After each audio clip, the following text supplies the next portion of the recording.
going to jump into SolidWorks here. I'm going to just go up here and just say File Open. SolidWorks gives us the capability of pretty much translating any type of component. So all I have to do is go down to my file types, and you can see that you can read in AutoCAD data, DXF included, and of course we have all types of 3D translators, Parasolid, iGest, Step, ACES, Native for Pro-E, Pro-E Assemblies, UG, Inventor, Solid Edge, CAD Key. So you have a toolkit right out of the box of QuickPress to pretty much, of SolidWorks to read pretty much anything. Let's read a neutral file format that's pretty common today called the Parasolid. The Parasolid, in this case, I'm just going to bring in a little electrical connector that's got some forming and some different types of features that we would see on a bigger part. But for the time's sake, we want to make sure we can at least accomplish this. Alright, to get started with, what we're going to do is we're going to go in here and change the display a little bit so you can see what we're dealing with. First of all, you'll notice on the left side of the screen it's an imported model. There's no features, and that means that it's not native, and I do not have to recreate it. Be aware that many systems do need to recreate it to unfold parts. Now, let's go and jump right into QuickPress, and as you notice, QuickPress is embedded within the SolidWorks environment. You can utilize the pull downs, or you can do an unfold command just off the icons. I can give it a name, give it a project ID, and I might want to call it Feb 16, -1, and start my new project. Okay, so the first thing it does is we talk about unfolding. What we're going to do is tell which area is the die face. So we're going to unfold from there and then allow it to automatically extract. Of course, all the bend compensation can be adjusted per feature. Let's find those features first, which is quite unique. So it does feature recognition. It gives me a bend report. It highlights the areas it can unfold. As you can see on the left, we now have an unfold manager. So instantly we get features that we can unfold. And yeah, there's a few that we can't unfold. I purposely do that to make sure that this is as realistic as possible, because I want to show you what we have to do if we can't unfold it. Let's start out by looking what it automatically did.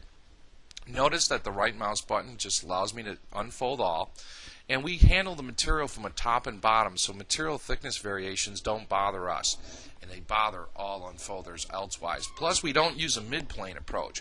If you use a mid-plane approach and you thicken later, you can't handle metal deformation that is unique in a certain area, like a little chamfer. You can see here we have a chamfer on here, and we're going to help it out with that, but the majority of this stuff has all been unfolded, including the deformation like the round extrude. Now let's take this and go into user assisted mode. User assisted mode is our troubleshooting technique for parts that don't have absolute automation. And you can see here I can first of all tell the system what is the top and bottom material. I can also tell it exactly what these certain features should be. So I'm going to tell it this should be a form feature, and that's just one face. Okay, let's go to the next one, and I want to tell this one it's going to be a gusset feature, so I can help it out. Now we've got some nice little tools here, because you know gussets have lots of little faces, and this is a simple gusset, of course, but I'm going to surround the gusset, and then I'm going to have it auto retrieve the rest. So what we do is we just pick a couple of faces instead of 10, 20 little picks. You can see that we found that gusset quite quickly. Now we want to add another type of feature, and this is the most robust type feature for the most difficult multi-stage forming. We're going to do a two-stage forming in this case, but we don't know exactly where it's going to be formed. We're going to get started with adding a new feature called the user defined, and we're going to select these faces on this flange. Alright, so we have that. We may want to deselect a couple things and just say go. Now, what we've just done is we put that into a special state, and we have the final state of the user defined and we have the blank state. Everything else can be automatically unfolded right now. As you see that very quickly I can get that information. Now on the left here you'll notice that step 0 has no geometry for the blank. Well, we have a couple choices. We can do our own rule of thumb and figure out what that complex forming should look like in the blank and draw it in. The other option is Quick Strip and QuickPress come with a freeform geometric unfolder to get you close. And then, of course, we do have another tool for more advanced forming called Quick Form. So let's show you a little bit about that. And we're going to do that by going back to this model, and I'll basically set up a press direction that's perpendicular to this little flange here. And the reason I want to do that is to make sure that when I do blank it, it's going to a proper plane. So we're going to put in that coordinate system, and it's pretty simple. I just pick this face. Alright, so now we know which way the press is going to be when we flange this down. So let's go to QuickForm in our tab here. On the right, we can create a new project. We can have as many projects as we want. We can also set up different press directions. We can tell it how we want to output the geometry. We can do it based upon a specific tolerance, and then pick OK. Now the next thing we need to do is we need to tell it what we're going to unfold, because we don't have to unfold everything, and that's kind of the whole point here, is we don't want to deform everything when we got 90% of it done already. I just want to do this outside flange here, and yes, you can offset it from midplane, that's okay too.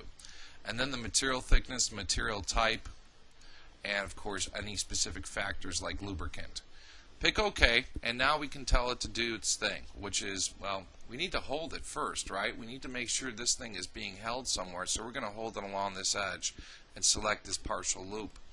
So this way it constrains it so the red part flows, the yellow part stays still. Now let's go through there and automatically create the mesh and solve the problem. Let it take care of the math. So we run the project, and this is where it utilizes the ESI proven technology from Inverse. Comes back very quickly, gives us a blank just for that region. Let's hide a few things here so we don't have to look at those anymore. We also notice that we have the thinning plot. So I can hit show thinning and thickening, of course. Now let's take that and let's hide it, and let's use that geometry to do something. First of all, in this area right here, I may want to do a little bit of cleanup, so I can take this sketch and do anything I want with it. It's close, but I might want to tweak it. So I'm going to do is take out a few pieces of information here and then just kind of clean it up, make it simpler is what I'm doing. I'm going to take that information, I'm going to take this entity, and I'm going to get this guy, just do a little bit of sketching in SolidWorks. So what we're going to do is take that and convert it into the current sketch.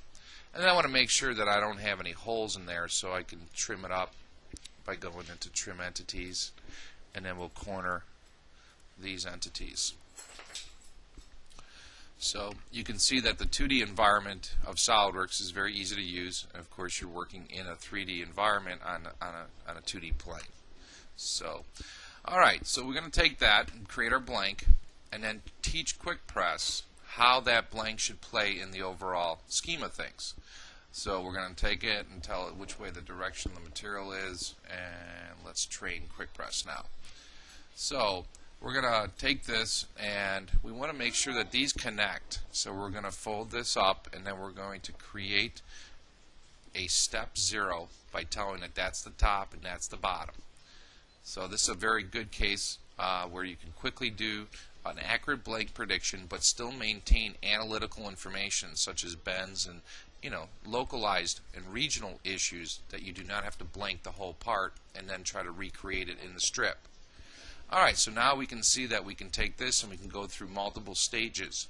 You notice that the form with the blank, and then we can fold that up and it's still formed, and of course we can keep on going through the different iterations.